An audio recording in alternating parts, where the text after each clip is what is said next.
I've just typed that in and what's come up? Honey badger.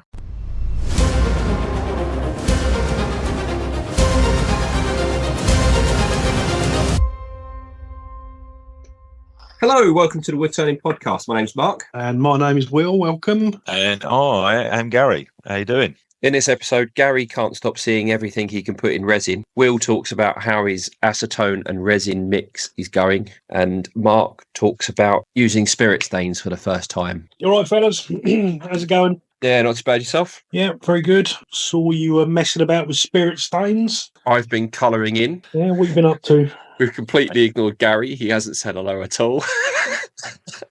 That's fine. You talk about your painted by numbers, your pair of shadows. Number 69, blue again. Oh my goodness.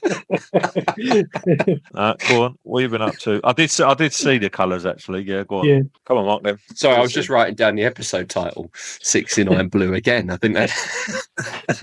So it was my father-in-law's birthday, and he wanted another pen pot. He's had a couple off me already, and I thought, well, I don't want to just give him a plain wood one. So I started with colouring things in. We've seen a few demonstrations recently where they've been using various stains and colours. So I thought, yeah, I'd give it a go. So I went with the old red, orange, yellow on me father-in-law's one. That turned out quite nice. And I went with blue, dark blue and green on my own. And I was quite happy with the result, actually, blending them together. It's the first time I've really played with the spirit stains. And when I first started, I bought the little taster pack of chestnut spirit stains. Chestnut, is it? Yeah. Not chestnut ones. No, they're only little bottles as well. They're only a couple inches tall. But actually, I've really quite enjoyed doing it. So I might go and buy the bigger bottles and start doing a bigger range. I'm actually at an event in Rayleigh, local to me, and local to all three of us, to be fair. But I've got the lathe there, so I'm thinking I might do a plate while I'm standing there and do some spirit stains on a plate whilst I'm demonstrating there. Do something a bit more interesting than half a dozen spinning tops throughout the day. So those that chest. Sorry, Will. Go on. Hang on. I was going to say those chestnut. Are they the ones where they had that later range come out, the rainbow ones or something with the brighter colours, and the chestnut ones the other? Or am I thinking another make? Chestnut do two ranges. I don't know if they're the ones you're talking about. The first one are the wood coloured stains. So if you're doing a bit of ash, you can turn it into ebony, that sort of thing. Or they do the brightly coloured ones. No, there's another one where they sort of colours like burnt orange, and honey's the one that it's a really nice colour actually. Oh, that's they're the intrinsic ones, aren't they? SK Crafts do them, aren't they? Isn't that the ones that SK Crafts are using? You crack on talking about your stuff and I'll find out. Funny enough, I've just typed that in and what's come up? Honey badger. Very funny. What did you do after you put the stains on, Mark? My usual finish routine, actually. It was sanding sealer, friction polish, and microcrystalline wax. They've not rubbed off at all. So I don't think I have to, unless it's going to be used for something that is going to be washed up, then I'll need, say I was doing an ice cream handle or something, then I'd need to use the lacquer. But actually, I think the sanding sealer locks it all in. Yeah, it does, yeah. And all I did was I just got some kitchen towel and just started with the light colour and just blended each one in. I didn't do a straight line or anything. It was all sort of just smushed around. There was no precision or anything to it. I just sort of throw it all on and see what came out. And I was pleasantly surprised how easy it was. I must admit, I've always been a bit wary of using stains and colours. Apart from, I use Hampshire Sheens. That's the ones. Waxes. And they sit in the grain, which are really nice. I've got their full set. Wax. That's the ones, embellishing waxes. I use them a lot. I find them very, very good. Do you follow Mike Clark on Instagram? Port Navas? Oh, yeah, I do him. Yeah, Port Navas or whatever. That's what he did. I did some staining about a year ago because he did three or four videos, and they're a couple of minutes long, where he explained, because that's what he does, isn't he? He's wicked with his colouring, isn't he? And he explained in quite a lot of detail how to do it. And I had a go at it, and it came out absolutely beautiful. And I did put it up on Instagram, and actually he even commented on it. And I tried actually a couple of months ago. I tried to recreate what I did a year ago, and it came out. It was a car crash. It was nothing like it. I remember when I saw some of his stuff more recently. I had a dabble with it probably a good 6 months ago, if not longer. And I was watching some of his, because he doesn't sort of give the instructional stuff now. It's just his latest projects. And I asked him some questions, and he said, if you go back to the sort of almost the start of my account, that's when there's a string of videos when going through, and I went back and done exactly the same. Yeah. they're really good actually. Yeah, they are good. Yeah, I actually saved them, so I've got them to hand on my Instagram because they are brilliant. Yeah. It's a shame he's down south Cornwall. Yeah. Otherwise, we could have him in to demo for us, but he's a long way away. Yeah. And we haven't got the old video working at the club. Yeah, that's true. But I was sort of inspired by Freeney. That's him. Yeah, when we Yeah. saw him at Sandon the other month, and he was a very he doesn't like it's just all sporadic and made up on the spot. And I sort of, oh yeah, go on, let's give it a go, let's do something different. No, I worked out quite right actually. So yeah, I'm gonna do a bit more. I can't enter the decorated at the Christmas competition, so I'll just I think I'll take my pen pot up with me tomorrow. I'm sure I'll get a few comments. Yeah, cool. Oh, don't like that. What have you been up to, Gary? I have been dabbling. One of the little things I've been dabbling with was I was in you get this constant thing wherever you go where you're looking about, could I put that in resin? Yes. I know we've said it before, but it's really starting to do my head in, right? Everywhere I go. I was in Screwfix, and they, you're just waiting for your stuff, and there's a little bit at the front of Screwfix where they've got the gloves, the hammers and all that, and it's it's not stuff you've gone in there for at all. And they had like bags of little copper connectors. I was thinking, oh, that copper looks nice and shiny. That'll go nice in resin. So I bought a few bags of those, and are they plumbing connections, like 15 mil plumbing connections? Right, okay. Just like there's just the straight ones, and the sort of like 90-degree angle. Because I thought, because when I saw those ones, I thought, they'd look quite interesting if you sort of went through them. Anyway, so I whacked a load of those in. Only a tiny little sort of pot thing. Funny enough, got it to hand. Oh yeah. So I just poured them in, and then just poured the resin in and put a block in the middle to sort of block the middle out. Then I thought I'd turn it away. So then when I started doing it, it was a little bit dicey, and I was still using carbides. Yeah. I got a couple of catches just where the actual sort of like the fitting was, that particular bit of copper. One of them just come through, Mike Tyson-esque, I'd like to call it. And I dodged it nicely. And then I thought, maybe I don't know if I want to go too much further with this. And it was more on the inside than the outside. So I got the outside or the inside to a point, and it had ripped a bit out of the actual sort of like rim as well. And I was thinking that's going to be too low to sort of, I'll take everything down to that level. So I thought, right, I'm going to put another coat in to sort of almost top that up, just to a sort of like almost sort of like just a light coat on the inside. So what you're doing, you said the other work wheel, and you just pour some resin in the bottom of the pot. So I was thinking, okay, I'm going to do some of that, get that light covering in there, so I could just roughly sand it, and then put another coat just on the outside. So you just had that sort of 2 mil that meant you was then cutting through the resin as opposed to the copper. But some of them, because it's on the curve, the shape of it almost looks a bit phallic on some of them. Yeah, it's cool. So is that why we've not seen it on Instagram, just in case you get banned? Did you? No, mate, it's going on. Don't worry, I'm in the middle of editing it. Oh, right. I've just got to. Do you have to turn it quick? My YouTube. Yeah, I turn most things quick. Yeah. Yeah. I must admit, I do. I up to about 2,000. Yeah, I up to about 2,000. Yeah, that's fairly quick. That's pretty quick. And to be honest, then I thought, what am I going to do with it? I don't even know what to do with it. But then I put it's almost big enough for a smaller tea light candle, but not one of the big ones. It's annoying that the bigger ones are just too big to go in it. But I put one in it, and obviously it's quite a good effect because it's sort of like coming through the patterns the and everything of the patterns and all that sort of stuff. Yeah, so nice. I did sort of. I thought I'd do it again, but I'd do it more of. I'd sort of like somehow not be able to have to turn them inside, so you could just sort of put a solid sort of like block on the inside.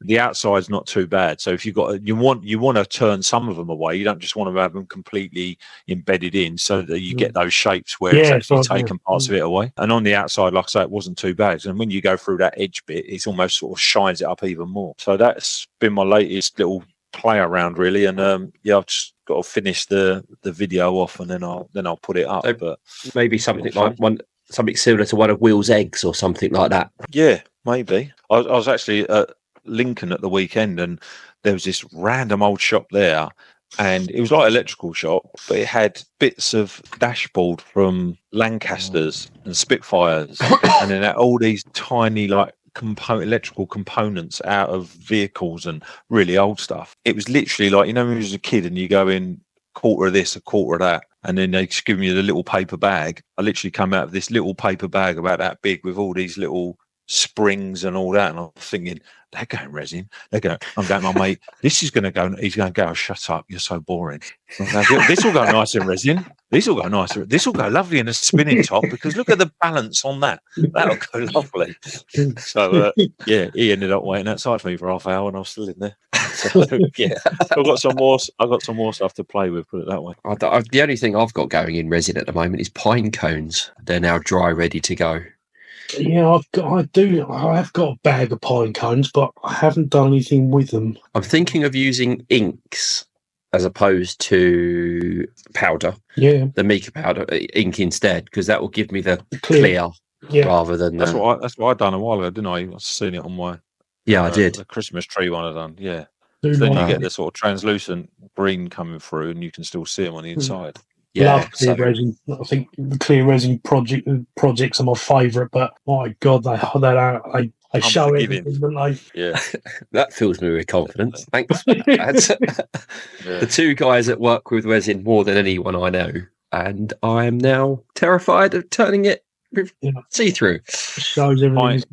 Pine cones as well. I was literally sanding one I've got. I was sanding it today, and it's because the one I've got, this one is a darker green sort of powdered resin, but every little minute bit of dust build up, you've got to try and get it out, because if you then try and lacquer it, obviously that's just locked in. And I'm trying to blitz them, blow them out, and then you realise that, hold on, that's a tiny little fragment of that sort of glittery resin that I used, and that's actually a bit of glitter in there. Yeah, that's right.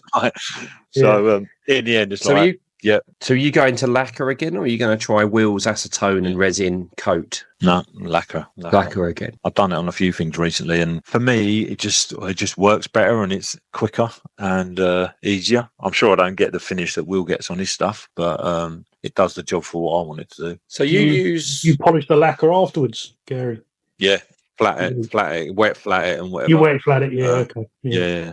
Reminds me of my old days when I had done my YTS as a panel beater and sprayer. Yeah, of course. Of course. Yeah, you know what you're doing with lacquer, don't you? Yeah. So, how are you doing with the whole acetone and resin? Does it affect the resin, or is it working all right? Oh, it's good. So I picked that up earlier because I knew you were going to ask me that. I think that's about 3 months old now, and I can't even feel a little tiny ridge. It's good. Oh right, okay, yeah. Where they cross over? Yes, well, it's working out very well. So, what ratio of resin to acetone do you do? I do it until the resin goes almost like water, so that when you put it on the wood, it kind of just it just soaks into the wood. You know.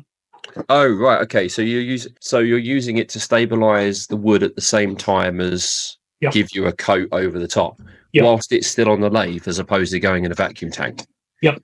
Have you done it in a vacuum tank? No. Right, okay. I haven't seen any need to. It's working out very well, in fact. So you've not tried colour stabilising with that instead of using cactus juice, which is obviously a heat cure resin? Yeah, well, the cactus, I would use cactus. I have used cactus juice in the past, but it's so expensive. Well, that's why I didn't know if you tried your acetone. Horrible stuff. Well, yeah, because you've got to bait the stuff, haven't you? Yeah.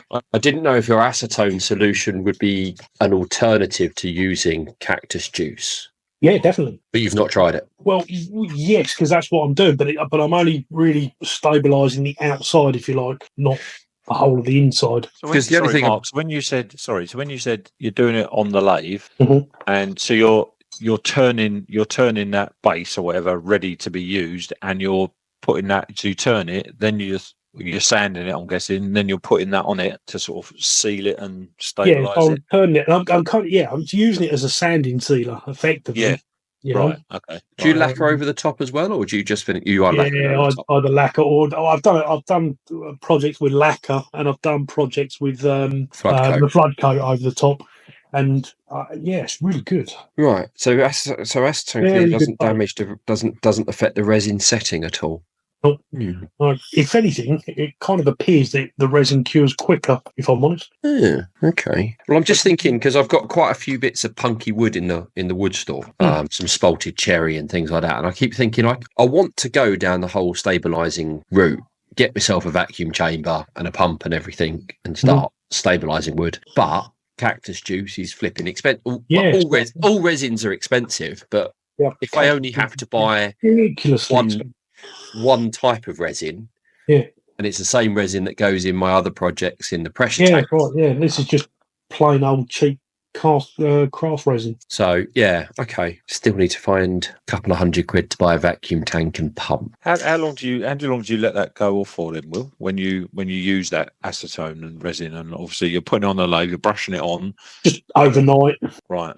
Okay. So, the lathe's not still spinning. Do you leave the lathe spinning overnight? No.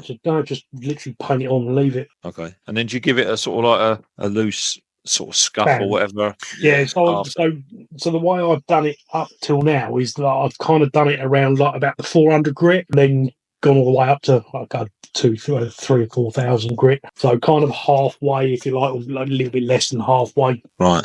But no, it's been very successful, I have to say. So do you paint that on first as well? Have you started using that to seal the top of the wood, or are you when you do your casts you want the resin? Because some people, when we do the tables and things, we paint sort of a first coat on the wood so that we don't get the air bubbles. Yeah, so if I was putting something, let's say I'm doing a vase and that's going to go into a couple of litres of resin that's going to go into the pressure pot, then it's worth doing then as a barrier so it doesn't get into the wood. So the resin doesn't get into the wood.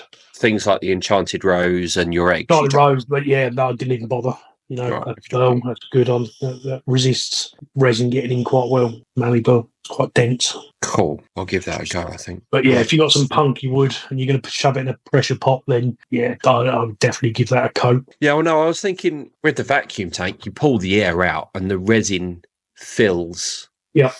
And normally with cactus juice, you'd then bake it to activate the resin. You would, yeah. But you then need the oven to bake it in. You wrap it in tin foil and you go through all it. And that's quite toxic as well, I'm led to believe. It's pretty nasty stuff. And you couldn't have it sitting in the workshop. And I haven't really got anywhere outside I can put it. But if that's an alternative where I can then leave it in the pressure pot for a couple of hours, or even to set, because if I put it in a silicon base, the advantage of cactus juice, though, is that it doesn't set, so you can reuse it. True.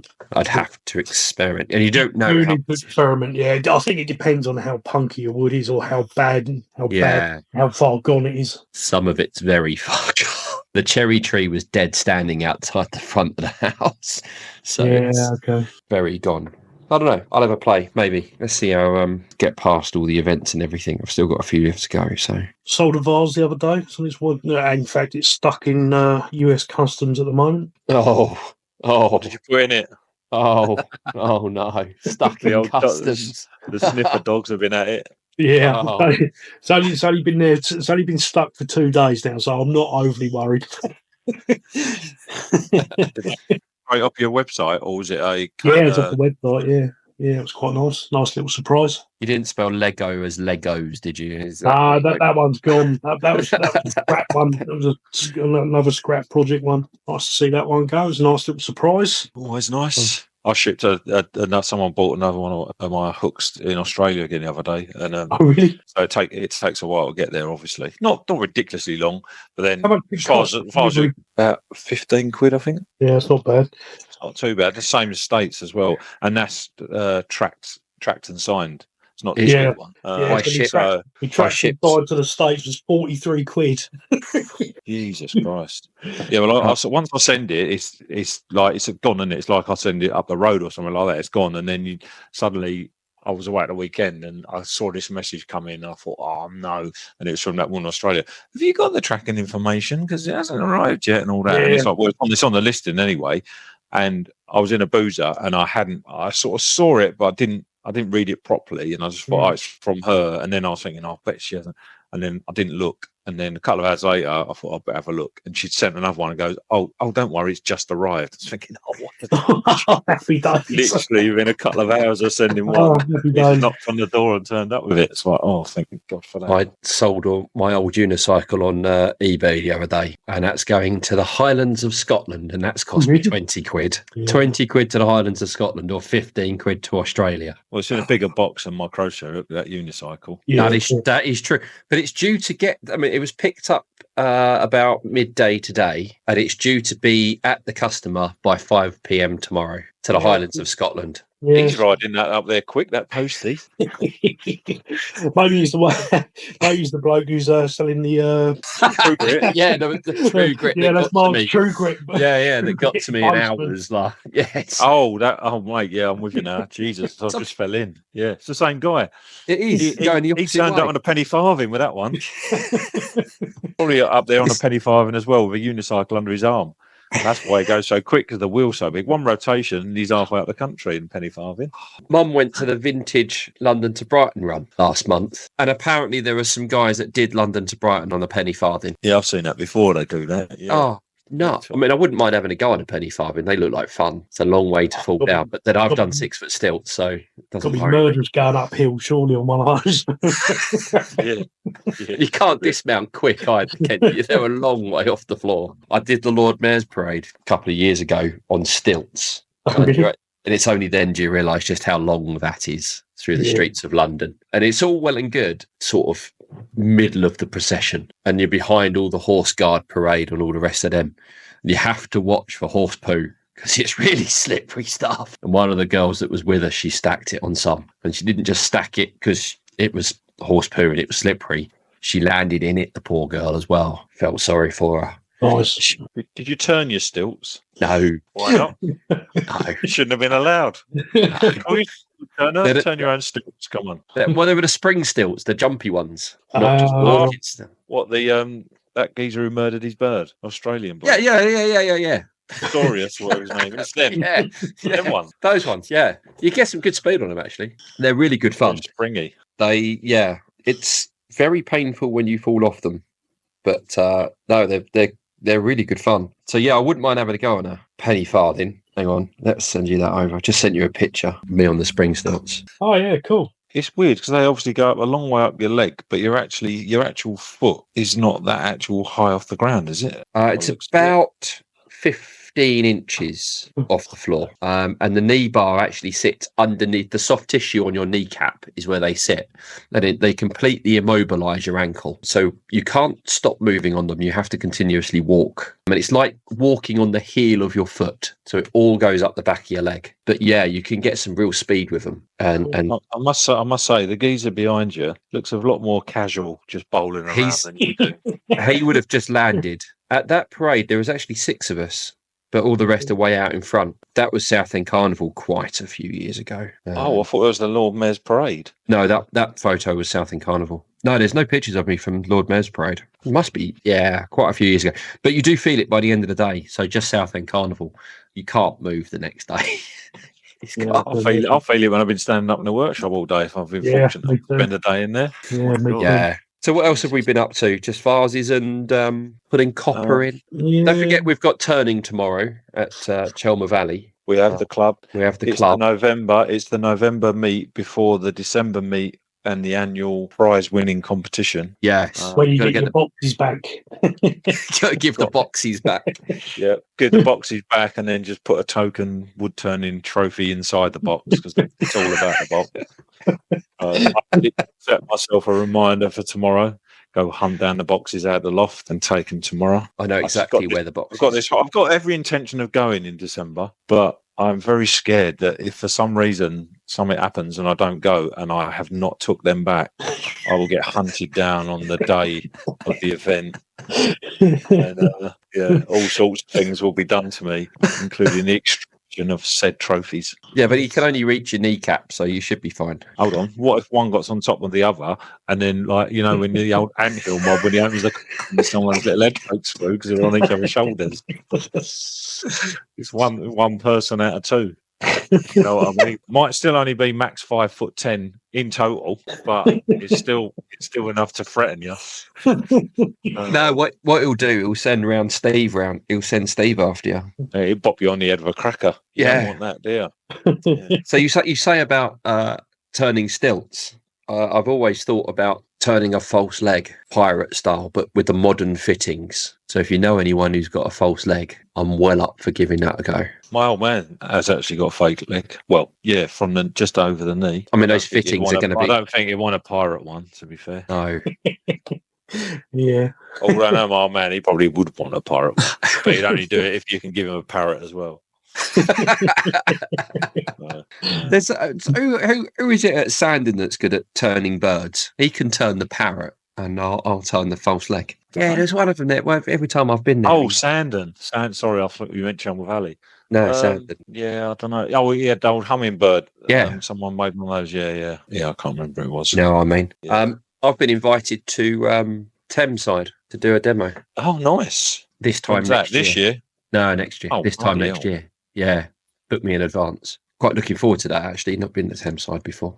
They've got a Stratos lathe as well, which is one of the ones I'm looking at for me. Oh, yeah. You upgrading, I hate, with a passion, the record power lathe I've got. It's the SL4, and it's the one with the 2 bars. I thought you was a bar lover. No. Oh, no. You said before you love your record power bar lathes. Oh, I love my record power lathes, just not the ones with the bar. I've got a Herald as well, and that's lovely. That's a great bit of kit.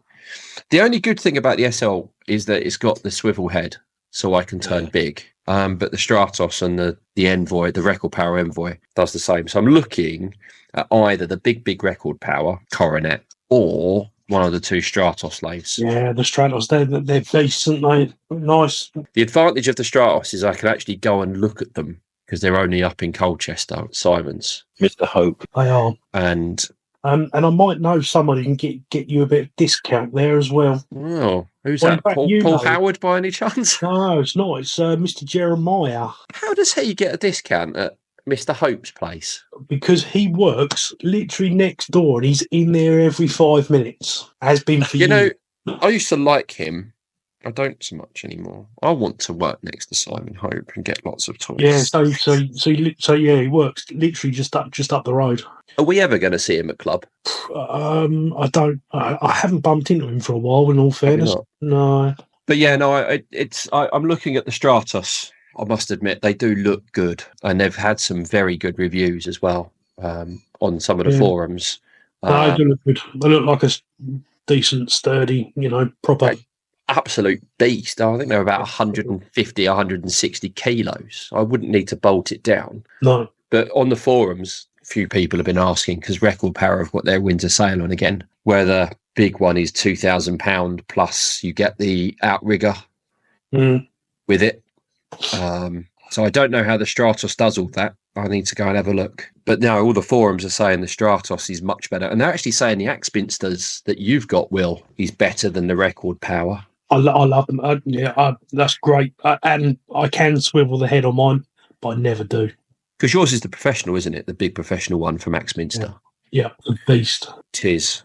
I've already seen that at Axminster. But no, I think I'm going to have a good look at this Stratos and up at Simon's. And I might indulge in the new year just before I have to give the accounts in to the tax man. Well, I'm only a couple of miles from Simon's, so if you want to come round and have a look at mine as well, then I might pop in for a coffee. Yeah, do that. Yeah, I've got some pen blanks for you boys anyway. Oh, yes, because I gave you the mould. Yeah. How have they turned out? I think they're okay. Lesson learned. I probably the bell floated a little bit, but I always used to tape it down. That's why there's lots of tape all over the top of that mould. Yeah, okay, that is what I need to do. But yeah, I've done some for you anyway. I've got loads of bell. I just gave them to you for offcuts because I don't do enough resin anymore. So yeah. So you're not thinking of an upgrade anytime soon, Gary? Yeah, I am. Yeah, I've even mentioned to Paul Howard about those and about if Simon sometimes gets second-hand ones.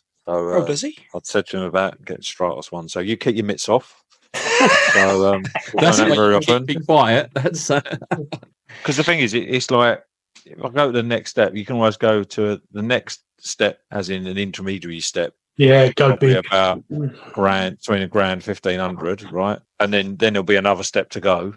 Or do you think, well, try and just like make the jump in one hit and not have to worry about it again? And ultimately, if it don't turn out, they hold their money pretty well. Still paying for mine. In more ways than one. I don't think I'm going to go as far as the XL, which is the $4,500 one. Well, if you can do that, then fair enough. It's just, I mean, to be honest with you, I'm not even sure I can afford to go as high as the 230 either. But I'm thinking the Twister, the FU 200. Yeah. Which is currently £2,400. Yeah, that's about the same as mine, isn't it? I think that they're numbered by their height off the bed, I think. Yeah, okay. Or are they? Swivel over the bed, no, 400. No, so centre length is 200. What's 200 million real language? That's not 2 metres, is it? 2 metres, yeah. 2 metres centre height. Oh, that's probably off the floor then. No, can't be. No, 2 metres is going to be like this. Yeah, you need them stilts out again. I will. But the length of the whole lathe is only 1390 millimetres. Yeah, that's not very long. Oh, that's 1.3 meters. So 1,000. I can't get my head around this thing tonight. So yeah, 1.4 meters long. So they're 20 centimeters center height. So that's going to be off of the bed. Yeah, it's 400. So what's that in proper? What's 20 centimeters in inches? Yeah, 7.9. My Herald's bigger than that, I think. Yeah, do the XL. Go balls deep. I haven't got $4,500. Borrow it. Don't buy the vacuum chamber. Just put that money to the side and chuck it into the vacuum chamber's only going to be like £200. Those vacuum chambers are expensive. The one that I bought, the one that I got imported from America. I think that was about £300. It was quite expensive. Well, there's £280 postage. That was. What's the big thing sticking out the back of the Stratos? That is isn't that a light thing? Just a bracket for a light. It's just like a arm. Cast. And it covers up the motor as well back there, does it? Yeah. God, it's only the 230's big, isn't it? That's a sexy looking beast. They are good. But the XL is, what's the XL over the top? 280 over the top of the bed. Yeah, it's quite big, isn't it? 560, Jesus. That's 11 inches. So that'd be a 22-inch bowl over the lathe. Yeah, that's a weapon. That's too big, isn't it? That's silly. I don't need that. What about those Laguna ones or whatever? They're they don't have a swivel head, do they, the Laguna? Because I would have probably bought a Laguna. I don't know. I've not even looked at them. But I thought I wanted the swivel head. It was to do those, don't they? What, the Lagunas? Yeah. Do they now? Who makes the Lagunas? Laguna. Is it? Yeah. It is Guna. Yeah. The 1836, isn't it? Yeah, that's what I can see. Yeah, £2,800. It needs a swivel head. Yeah, £3,100 on Axminster. Mere bargain, that one. There's another one there. 2436. 4,300. Bigger one. Yeah, I remember that. I did look at those because the Axminster red and white lathes, I think they're made by other people, especially things like the AW240, because you can buy that lathe in a Draper variant and a jet variant, all the rest of it. No, they've not got swivel heads. I'm not so keen on them. No, I think it will either be that big beast of an Axminster that you've got, Will, the AP 508, or I've got the 406. So it's the one I've got. David's got the 508, and that is big. The 406. Oh, that one. Yeah. What's the difference between them? That just again height across the middle. Yeah. Was it? There's actually quite a big difference between the 406 and the 508, having turned on both. Is it, so it is a massive lathe, is it? That yeah. If you want it, that will compete pretty much with the Stratos. Now, I'll show you this that David sent me earlier. Oh yeah, max diameter over the bed 508 mil, 50 centimeters. Christ. Yeah, that's a large one. That one, 3,700 max speed. Because I'm like Gary, I turn fast, so I need it to be quick as well. 3,700 for the Stratos. It's such a lot of money, isn't it? Really, when you think about it. What's it going to take you? I can't see. No, send it in the group chat. The thing is, I am a professional, so I should really have a proper professional lathe. Go big. Are you making professional money? Go as big as you can. about as much professional money as all the other professionals make. Okay, if that's a professional, is that a professional level career, money making career to what? But then I suppose ultimately it depends. If you're doing it, if you're going to be doing it for like 20 years and you think I probably won't even, I would still be using that lathe, then I would hope so. I mean, the record power, so. the record power I'm using that was built in 2005, so that's 20 years old next year. And as far as I can tell, it's only ever had one replacement set of bearings, and they're the ones that I fitted or had fitted. So long-term investment. Yeah. Yeah, it is a long-term investment. The reason I bought mine was for stability, especially with the resin, because it's really unstable, and I couldn't get it from which was the 370 craft lathe, same one as you got, Mark. I'm not so keen on the extension on. No, it's a bit sketchy, isn't it? I like the idea that you can bolt it onto the end and use it as a big bowl lathe like the old ones. Can't take much of a cut with that extension, that's for certain. Fine. So you've got the 406. I've got the 406. I'm more than happy with it. Yeah. Okay. So that's some pretty big stuff on it as well, to be honest. Or it will be the Stratos 230, I think. Yeah. Yeah. Okay. Does anyone know that 406? Then sorry, what are you looking at? For 2,300. Oh, okay. Similar sort of money then. Yeah, about 500 difference. But when you're talking £2,000, what's 500 quid? Yeah. Well, you can get it on HP anyway. 67 quid a month it is. That's all it is, Mark. All it is. What, are you now sponsored by them as well? No. I didn't see that in your bottom of your blurb under your video. Yeah. all we see is the resin sponsorship. Don't see the Axmids sponsorship. No, it says at the bottom here, I can have it PayPal credit 0% for 4 months if I spend 99 quid, or I can have it for $27.39 a month. Oh, look at that. It's almost free. For the rest of the life of my life. £27 a month. That's really good. What are the warranties on the Stratos? Do we know? No. 5. Was it 5 years? Because it's only 3 on the Aximinster. 5 year on 5 years, 5 year on that was probably worth the 500 quid in itself. Simon, there's a deal. It's currently on a discount. It's now 2,800 quid. It was 2,845 quid. Saving 1.58%. Yeah, thanks for that.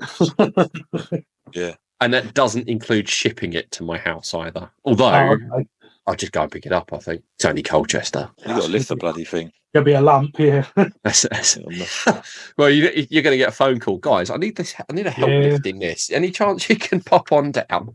178 kilos it is. Yeah, it took 3 people to lift my lathe onto the stand. That was a struggle as well. I have got the space to get a engine crane in, so I can get an engine hoisted. Right, now I've decided how much money I'm going to be spending. Shall we call that it for the evening? I think so. Yeah, I think you've got to go and make a phone call to Simon. Yeah, so do I. Yeah, just go for it. I've got to get past my wife first. I can't spend 2,800 quid without talking to her. No, but it's not. It's only 27 quid a month. No, I don't know how much. Simon doesn't tell you the breakdown on his website. Yeah, okay. Yeah. Difference is with the Stratos, I can have it in a couple of days. The Axminster, though, it says, we'll let you know, dispatching soon. It's not in stock. Yeah, no, I think that was the same with mine. It came pretty quick, though, I seem to remember. I think he should have a bit of logic built into his website that says if the discount is less than 5%, don't put the percentage saved in a percentage next to the amount. Saying 1.58% is an absolute insult. It's like, why? You're just drawing attention to it. It's like 1.58%. Unless that's the point. Oh, and what time of year is it? That's a Black Friday deal at that. Oh dear me. Right. Okay, take care, guys. All right. Yeah. See you later. Later. Cheers. Bye.